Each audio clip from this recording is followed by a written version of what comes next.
नमस्कार, मैं रफी और आप देख रहे हैं DNN India. Gurukul public senior secondary school में नर्सरी से कक्षा चौथी तथा कक्षा छठी व सातवीं के विद्यार्थियों के लिए भव्य दीक्षांत समारोह का आयोजन किया गया। कार्यक्रम में विद्यार्थियों ने पूरे उत्साह के साथ भाग लेते हुए अपनी शैक्षणिक उपलब्धियों का जश्न मनाया। अजमेर के भजनगंज स्थित Gurukul public senior secondary school में नर्सरी से कक्षा 4 तथा कक्षा 6 एवं 7 के विद्यार्थियों के लिए भव्य दीक्षांत समारोह का आयोजन किया गया। कार्यक्रम में विद्यार्थियों ने पूरे उत्साह के साथ भाग लेते हुए अपनी शैक्षणिक उपलब्धियों का जश्न मनाया। इस अवसर पर विद्यालय की निर्देशिका रितिका शास्त्री ने विद्यार्थियों को उनके उत्कृष्ट प्रदर्शन के लिए सम्मानित किया। अपने प्रेरणादायक संबोधन में उन्होंने बच्चों को निरंतर मेहनत करने और जीवन में अपने लक्ष्य की ओर आगे बढ़ते रहने के लिए प्रेरित किया। समारोह में उपस्थित अभिभावकों ने बच्चों की सफलता पर गर्व व्यक्त किया, जिससे पूरे कार्यक्रम का वातावरण भावुक और उत्साहपूर्ण बन गया। कार्यक्रम के अंत में विद्यार्थियों के चेहरे पर खुशी और आत्मविश्वास की झलक साफ दिखाई दी, जो उनके उज्जवल भविष्य का संकेत दे रही थी।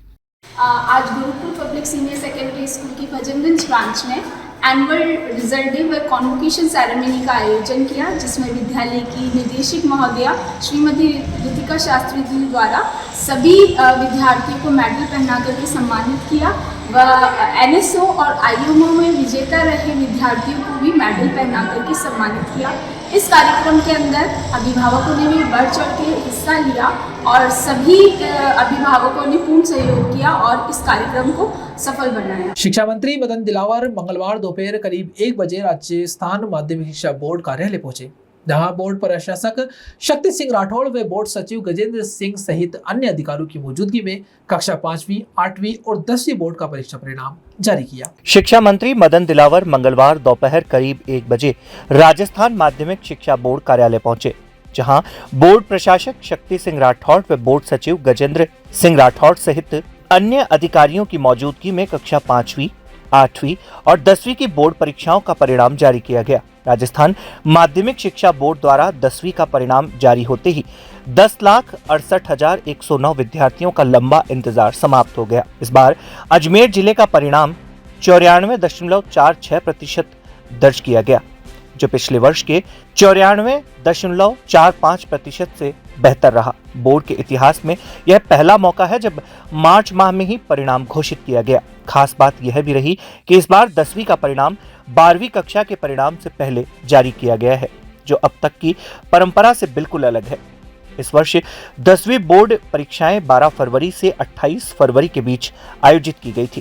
परीक्षाओं के तुरंत बाद परिणाम घोषित कर बोर्ड ने रिकॉर्ड समय में मूल्यांकन प्रक्रिया पूरी कर दी। शिक्षा विभाग की ओर से समयबद्ध प्रक्रिया और तकनीकी सुधारों के चलते इस वर्ष परिणाम जल्दी जारी करना संभव हो पाया। इससे विद्यार्थियों को आगे की पढ़ाई और विषय चयन में भी समय पर निर्णय लेने में सुविधा मिलेगी। मित्रों, अभी आपके सामने माध्यमिक शिक्षा बोर्ड की 10वीं क्लास का परीक्षा परिणाम जारी किया है। उसकी डिटेल आपको बताना चाहता हूँ। कुल जो फॉर्म भरा था बच्चों ने 10,66,561 बच्चे थे। उसमें जिन्होंने परीक्षा दी है 10,49,068 छात्र छात्राओं ने परीक्षा दी है।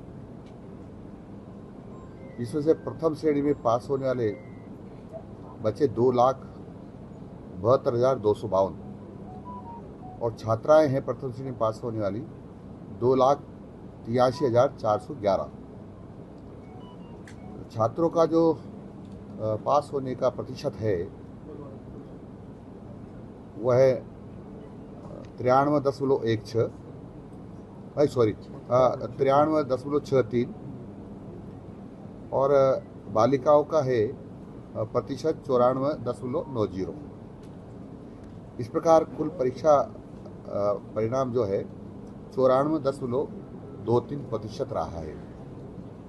इसी प्रकार से जो हमारा संस्कृत विषय चलता है उसकी प्रवेशिका परीक्षा परिणाम जो इसी साल का है, उसमें जिन्होंने फार्म भरा वो बालक बालिकाएं थी यानी छात्र छात्राएं 7,764। उसमें से जिन्होंने परीक्षा दी है 7,570 और प्रथम श्रेणी में पास होने वाले छात्र हैं 499 और छात्राएं हैं 460। और जो प्रतिशत रहा है इनका पास होने का वो है 85.74। और छात्राओं का पहले छात्रों का बताया ना, अभी छात्राओं का है 88.33।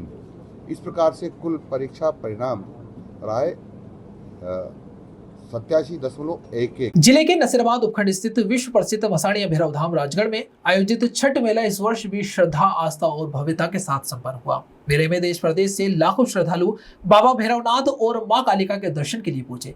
पूरे धाम परिसर में आस्था का जनसैलाब उमड़ पड़ा और भक्तों ने मनोकामना पूर्ण स्तंभ की परिक्रमा कर मन्नतें मांगी तथा नशा मुक्ति का संकल्प लिया। अजमेर जिले के नसीराबाद उपखंड स्थित विश्व प्रसिद्ध श्री मसाणिया भैरव धाम राजगढ़ में आयोजित छठ मेला इस वर्ष भी श्रद्धा, आस्था और भव्यता के साथ संपन्न हुआ। मेले में देश प्रदेश से लाखों श्रद्धालु बाबा भैरवनाथ और मां कालिका के दर्शन के लिए पहुंचे। पूरे धाम परिसर में आस्था का जन सैलाब उमड़ पड़ा और भक्तों ने मनोकामना पूर्ण स्तंभ की परिक्रमा कर मन्नतें मांगी तथा नशा मुक्ति का संकल्प लिया। मेले का शुभारंभ शिक्षा मंत्री मदन दिलावर, चंपालाल महाराज एवं अन्य अतिथियों द्वारा ध्वजारोहण कर किया गया। इस दौरान शिक्षा मंत्री ने धाम की विशेषता बताते हुए कहा कि यहाँ ना तो चढ़ावा लिया जाता है और ना ही प्रसाद चढ़ाया जाता है, जो इसे अन्य धार्मिक स्थलों से अलग बनाता है। उन्होंने श्रद्धालुओं को नशा मुक्ति और पॉलीथीन मुक्त राजस्थान बनाने का संकल्प भी दिलाया। प्रातःकाल चंपालाल महाराज के सानिध्य में भव्य शोभा यात्रा निकाली गई, जिसका जगह जगह स्वागत हुआ। ढोल नगाड़ों और भजन कीर्तन के बीच श्रद्धालु झूम उठे। कलाकारों द्वारा प्रस्तुत भजनों ने माहौल को भक्तिमय बना दिया। रात से ही दर्शन के लिए लंबी लंबी कतारें लग गई और देर रात तक 1 लाख से अधिक श्रद्धालु दर्शन के लिए पहुंचे। मेला प्रबंधन समिति और प्रशासन की ओर से चिकित्सा, पेयजल, यातायात और सुरक्षा के व्यापक इंतजाम किए गए। भारी भीड़ के बावजूद पुलिस और यातायात विभाग ने व्यवस्थाएं सुचारू बनाए रखी। धाम से करीब 2 मीटर पहले ही वाहनों की लंबी कतारें देखने को मिली। वहीं चंपालाल महाराज ने श्रद्धालुओं को नशा मुक्ति और बेटी बचाओ बेटी पढ़ाओ का संदेश देते हुए संकल्प भी दिलाया। उन्होंने कहा कि नशा परिवार और समाज को बर्बाद करता है, इसलिए इसे छोड़ना जरूरी है। छठ मेले का समापन सायकाल महाआरती और 56 भोग के साथ किया गया। इस दौरान हजारों श्रद्धालुओं ने बाबा भैरवनाथ और मां कालिका के जयकारों के साथ आशीर्वाद प्राप्त किया। मेले की सफलता ने एक बार फिर धाम के प्रति श्रद्धालुओं की अटूट आस्था को दर्शाया है। धाम राजगढ़ जिला अजमेर में छठ का भव्य मेला भर रहा है और ये नवरात्रा स्थापना से लेके दशहरा प्रातःकाल समापन होगा और 9 दिन तक बड़े धूमधाम से मेला भरता है। छठ का मेला इसलिए भर रहा है कि आज जो मुझे आशीर्वाद मिला था 50 वर्ष पहले, वो दिन छठ का था, इसलिए छठ का मेला भरता है। और बाबा भैरवनाथ के आशीर्वाद से, माता पिता के आशीर्वाद से मानव जीव प्राणी की हम सेवा कर रहे हैं। यही एक ऐसा धाम है जो अंधविश्वास से दूर किया जाता है और यही एक ऐसा धाम है जहाँ किसी प्रकार का दान, चंदा, चढ़ावा, गुप्त दान भी स्वीकार नहीं किया जाता है। मेहनत करते हैं और जो मेहनत करके परिवार जो पैसा बचता है वो हम सब आने वाले श्रद्धालुओं के सिर चरणों में हम समर्पित करते हैं। यहाँ गौ माता के लिए हम प्रयास करते हैं कि हम गौ माता की सेवा करें। दान ही करना है तो गौ माता के लिए करें, बेटियों के लिए करें, बेटी बचाओ बेटी पढ़ाओ। दान ही करना तो रक्तदान करें। और यहाँ जो मैं कहता हूँ कि दीन दुखियों की सेवा करनी चाहिए। भगवान ने इस जीवन में जन्म दिया है तो दीन दुखियों की सेवा के लिए हमेशा मैं कह रहा हूँ तत्पर रहना चाहिए। और छठ का मेला और यहाँ जो स्तंभ लगा है, जो कुछ है उसमें परिक्रमा लगाने के लिए भक्त आते हैं। मात्र एक परिक्रमा लगाते हैं और उनकी मनोकामना पूरी होती है। वो कैसे होती है वो तो भक्त और भगवान के बीच में कोई नहीं कहता है। राजगढ़ धाम सच्ची श्रद्धा, आस्था और विश्वास के साथ आता है, उसकी मनोकामना पूरी होती है। अब तक यहाँ लाखों श्रद्धालु नशा मुक्त हैं साल में 4 बड़े पर्व होते हैं, दोनों नवरात्रा और छठ का मेला, दोनों नवरात्रा में छठ का मेला बढ़ता है। 25 दिसंबर जो मनोकामना पूर्ण स्तंभ है उसकी स्थापना दिवस है, वो भी बड़े धूमधाम से बाबा भैरवनाथ के आशीर्वाद से मनाई जाती है। गुरु पूर्णिमा को भी स्थापना दिवस मनोकामना पूर्ण स्तंभ की परिक्रमा लगाते हैं। और मैं सोचता हूँ जिन्होंने सोचा नहीं है उनके भी वो काम पूरे होते। मैं तो नहीं कह सकता, आप जो आने वाले श्रद्धालुओं से पूछे क्या है क्या नहीं है। मेरे पास तो जो सेवा है मैं सेवा करता हूँ और आखिरी सांस तक सेवा करता रहूँगा।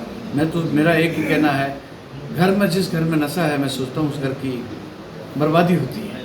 नशे के कारण पूरा परिवार परेशान होता है, जाते जाते बीमारियाँ लग जाती है। तो मैं सोचता हूँ ऐसी बीमारी से बचे, अपराध कम होंगे।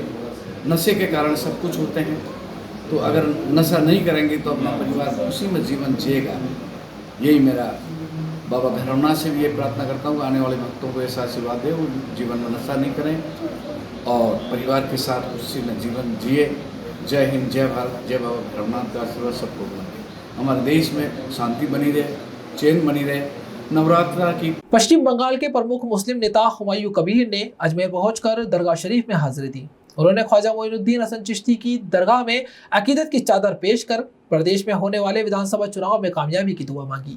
पश्चिमी बंगाल के प्रमुख मुस्लिम नेता हुमायूं कबीर ने अजमेर पहुंचकर दरगाह शरीफ में हाजिरी दी। उन्होंने ख्वाजा मोइनुद्दीन हसन चिश्ती के दरबार में अकीदत की चादर पेश कर प्रदेश में होने वाले विधानसभा चुनाव में कामयाबी की दुआ मांगी। दरगाह शरीफ में हुमायूं अकबर की दस्तारबंदी की गई और उन्हें तबरुक पेश किया गया। जियारत के बाद मीडिया से बातचीत में कबीर ने बताया कि उनकी पार्टी ने पश्चिमी बंगाल विधानसभा चुनाव में पूरी ताकत के साथ मैदान में उतरने का फैसला कर लिया है।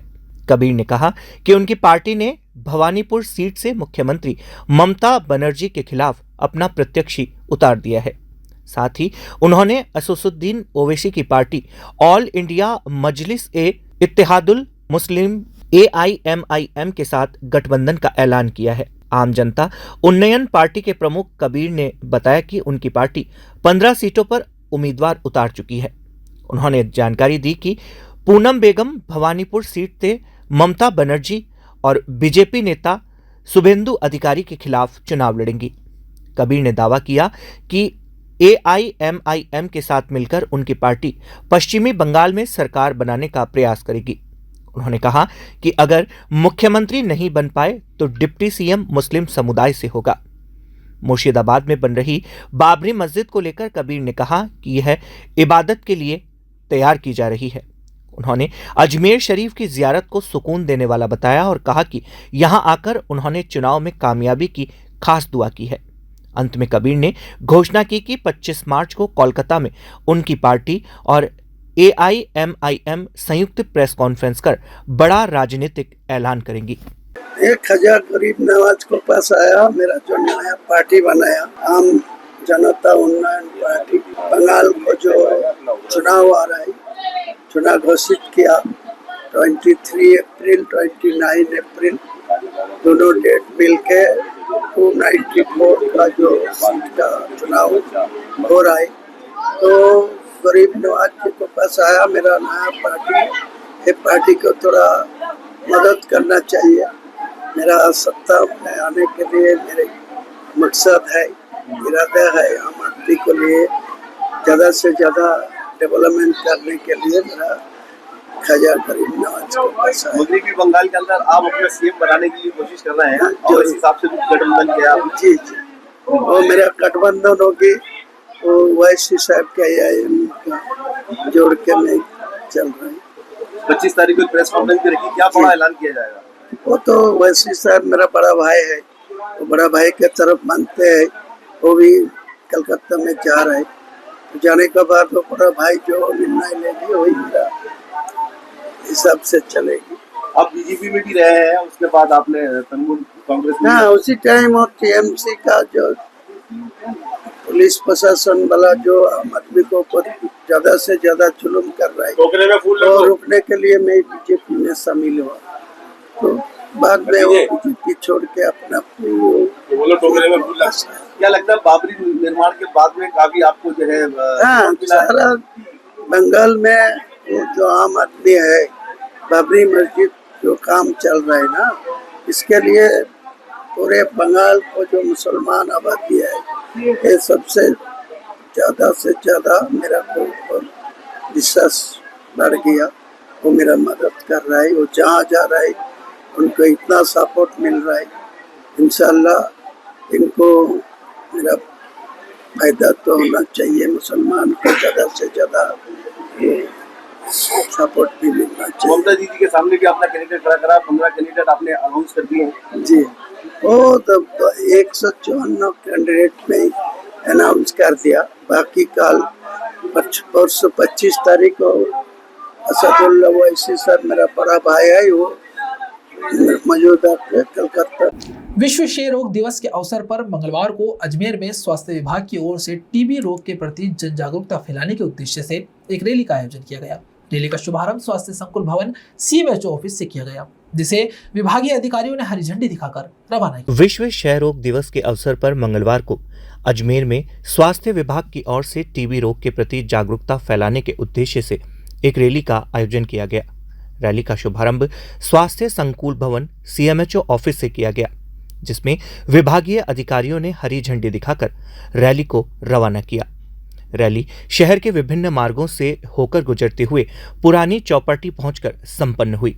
इस दौरान दिन भर विभिन्न जागरूकता कार्यक्रम आयोजित किए गए, जिनमें टीबी रोग के लक्षण, बचाव और उपचार के बारे में आमजन को जानकारियां प्रदान की गई।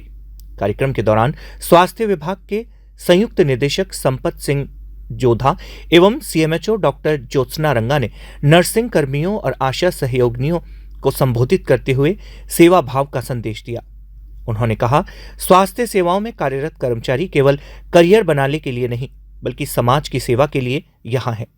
उन्होंने सभी से करुणा, संवेदनशीलता और समर्पण के साथ मरीजों की देखभाल करने का आह्वान किया। इसके पश्चात प्रातः 10 बजे UCHC पंचशील में 100 दिवसीय विशेष टीबी मुक्त भारत अभियान की शुरुआत की गई। इस अभियान के तहत टीबी रोग की रोकथाम, समय पर जांच और पूर्ण उपचार सुनिश्चित करने पर विशेष जोर दिया। तत्पश्चात UCHC पंचशील में राष्ट्रीय टीबी उन्मूलन कार्यक्रम के तहत एक कार्यशाला का आयोजन किया गया, जिसमें स्वास्थ्य कर्मियों को कार्यक्रम की रूपरेखा, लक्ष्य और क्रियान्वयन की विस्तृत जानकारी प्रदान की गई। कार्यक्रम में टीबी उन्मूलन के लिए समन्वित प्रयासों और जनभागीदारी की आवश्यकता पर विशेष बल दिया गया। डे है 24 मार्च को, और इस दिवस पर हमारे चिकित्सा एवं स्वास्थ्य विभाग की तरफ से रैली का आयोजन किया जा रहा है। उसके बाद में दिन भर हमारी गतिविधियां और भी चलेगी, सेमिनार, वर्कशॉप वगैरह भी होंगी, और पूरे 100 दिवसीय ये योजना है जिसमें हमें टीबी उन्मूलन के लिए गतिविधियां चालू रखनी है, स्वास्थ्य शिविर लगाने, और हम पूरी तरह से प्रतिबद्ध हैं कि जो भारत सरकार का, नरेंद्र मोदी जी का जो सपना है कि भारत हमारा टीबी मुक्त हो, उस पर पूरी तरह से अपनी कार्रवाई बना करके, और सभी इस पर प्रतिबद्ध हैं, पूरा काम करने की कोशिश। यहाँ रुकते हैं एक छोटे से ब्रेक के लिए, जल्द हाजिर होंगे खबरों के नए सफर के साथ।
अलवरगेट थाना क्षेत्र स्थित नगरा रामलीला का बाड़ा इलाके में चोरी की एक वारदात सामने आई है, जिसमें गोदाम मालिक ने अपने ही नौकर पर संदेह जताया। पीड़ित ने मामले की रिपोर्ट अलवरगेट थाने में दर्ज करवाई, जिस पर पुलिस ने जांच शुरू कर दी। अलवरगेट थाना क्षेत्र स्थित नगरा रामलीला का बाड़ा इलाके में चोरी की एक वारदात सामने आई है, जिसमें गोदाम मालिक ने अपने ही नौकर पर संदेह जताया है। पीड़ित ने मामले की रिपोर्ट अलवरगेट थाने में दर्ज करवाई है, जिस पर पुलिस ने जांच शुरू कर दी है। प्राप्त जानकारी के अनुसार नगरा रामलीला का बाड़ा निवासी विकास तोमर ने पुलिस को दी रिपोर्ट में बताया कि उसके यहां उत्तर प्रदेश के कन्नौज निवासी प्रदीप नामक व्यक्ति नौकरी करता था। वह गोदाम पर ही रहता था और वहीं काम करता था। विकास तोमर ने बताया कि वह 18 मार्च को जब अपने गोदाम पर पहुंचा तो वहां के ताले टूटे मिले। अंदर जाकर देखा तो गल्ले में रखी करीब 20,000 रुपए की नकदी और चांदी के सिक्के गायब थे। घटना के बाद जब उसने अपने नौकर प्रदीप के मोबाइल नंबर पर संपर्क करने की कोशिश की तो उसने कोई संतोषजनक जवाब नहीं दिया। कुछ देर बाद उसका मोबाइल भी बंद हो गया, जिससे उस पर शक और गहरा गया। पुलिस ने परिवादी की शिकायत के आधार पर मामला दर्ज कर लिया है और संदिग्ध की तलाश के साथ ही पूरे मामले की जांच शुरू कर दी है। विकास कुमार तोमर है, अशोक कुमार तोमर, पिताजी का नाम अशोक कुमार है। ये रहने वाला है रामलीला का बाड़ा, नगरा रोड, वार्ड नंबर 33 का। इसके गोदाम है। गोदाम का मायने एक व्यक्ति इसका 3 साल से उसके कार्य उस गोदाम में काम करता था। प्रदीप कुमार नाम का कोई व्यक्ति था। तो जब ये इसके घर पे सोता था और उस गोदाम में भी रहता और गोदाम में काम करता था। ये दिनांक जब ये परिवादी दिनांक 18-19 को जाकर गोदाम में देखा तो वो व्यक्ति वहाँ पर मौजूद नहीं था और वो गोदाम का ताले वाले टूटे हुए मिले और वो गले के में से 50,000 रुपये के लगभग गोदाम थे और चांदी का 2 सिक्के भी थे, लेके चले गए थे। उससे उसका मोबाइल नंबर पर संपर्क किया तो उन्हें अपना मोबाइल पर कोई संतोषजनक जवाब नहीं दिया और अपना मोबाइल भी उसने बंद कर दिया। तो क्या नौकर कहाँ का रहने वाला है, क्या नाम था उसका? ये है प्रदीप कुमार पुत्र छोटेलाल, निवासी गांव चिमराव। दरगाह जियारत के लिए जयपुर से अजमेर पहुंचे कमरुद्दीन और उनके परिवार के साथ एक सूटकेस छूटने की घटना सामने आई, जिसे पुलिस की तत्परता से सुरक्षित वापस दिला दिया गया। अजमेर दरगाह जियारत के लिए जयपुर से अजमेर पहुंचे कमरुद्दीन और उनके परिवार के साथ एक सूटकेस छूटने की घटना सामने आई, जिसे पुलिस की तत्परता से सुरक्षित वापस दिला दिया गया। जानकारी के अनुसार कमरुद्दीन अपने परिवार के साथ ई रिक्शा में सवार होकर अपने गंतव्य की ओर जा रहे थे। इसी दौरान उन्होंने अपना सूटकेस ई रिक्शा की छत पर रख दिया। गंतव्य स्थान पर पहुंचने के बाद वह उतर गए, लेकिन सूटकेस उतारना भूल गए और ई रिक्शा चालक वहां से चला गया। कुछ देर बाद सूटकेस नहीं मिलने पर परिवार के लोगों ने उसकी तलाश शुरू की और रोडवेज बस स्टैंड पहुंचकर यातायात पुलिस के हेड कांस्टेबल सत्यपाल फौजदार से संपर्क किया। मामले को गंभीरता से लेते हुए हेड कांस्टेबल ने अपने साथी सिपाही मंगल को अभय कमांड सेंटर भेजा। अभय कमांड सेंटर की मदद से ई रिक्शा का नंबर ट्रेस कर चालक का मोबाइल नंबर प्राप्त किया गया। संपर्क करने पर चालक ने बताया कि उसे सूटकेस के बारे में जानकारी नहीं थी और वह अनजाने में उसके साथ आ गया। उस समय वह रेलवे स्टेशन के आसपास ही मौजूद था। इसके बाद पुलिस ने चालक को निर्देश दिए कि वह सूटकेस को रेलवे स्टेशन क्षेत्र से ड्यूटी पर तैनात पुलिसकर्मी को सौंप दे। चालक ने निर्देशों का पालन करते हुए सूटकेस पुलिस के हवाले कर दिया। पुलिसकर्मियों ने सूटकेस को सुरक्षित रखते हुए बाद में कमरुद्दीन को सौंप दिया। इस पूरी कार्यवाही में पुलिस की सतर्कता और त्वरित समन्वय से जायरीन को उनका सामान सकुशल वापस मिलने पर जायरीन के चेहरे पर खुशी देखने को मिली। एक दरगाह जायरीन आए थे कोई दरगाह के लिए। उन्होंने दरगाह क्षेत्र से ई रिक्शा में बैठ के आए थे, तो उनकी ई रिक्शा की छत पे इन्होंने क्या है कि एक ब्रीफकेस रख दिया था। रेलवे बस स्टैंड के सामने ये उतरे, ई रिक्शा की छत पर जो इनका ब्रीफकेस था गलती से वो रह गया और वो रिक्शा वाला चला गया। इनके पास में उसके रिक्शा के नंबर भी नहीं थे, ना ही कोई कॉन्टेक्ट नंबर थे। ये तुरंत मेरे पास आए, मैं ड्यूटी कर रहा था बस स्टैंड सर्किल पे ट्रैफिक व्यवस्था की। तो उन्होंने मेरे से बताया कि मेरे साथ रिक्शा में ब्रीफकेस चला गया है। मैंने उसके नंबर वगैरह मांगे कि साहब नंबर भी नहीं है उसके, हमारे पास कोई कॉन्टैक्ट नंबर नहीं है। मैंने मेरे साथ जवान था मंगल, उसको तुरंत इन जायरीन के साथ भेज करके अभय कमांड भिजवाया। वहाँ से उस ई रिक्शा के नंबर लिए, रजिस्ट्रेशन नंबर, फिर मैंने मेरे मोबाइल से कांटेक्ट किया उस मोबाइल नंबर पे, तो वो एजेंसी के नंबर थे। एजेंसी वालों से काफ़ी रिक्वेस्ट करके मैंने उस ई रिक्शा मालिक के मोबाइल नंबर लिए, उससे संपर्क किया, तो उसने ये बताया कि साहब गलती, मैंने जानबूझ के तो नहीं किया है, ये गलती से आ गया। और मैं अभी यहाँ रेलवे स्टेशन के आसपास हूँ। मैंने, मेरे साथी जवान है रवि कुमार, उनसे मैंने संपर्क किया कि आपके पास में एक बंदा आ रहा है, एक रिक्शा वाला, और उसके ऊपर एक सूटकेस है, उसको आप ले लेना। वहाँ सूटकेस रखवा दिया।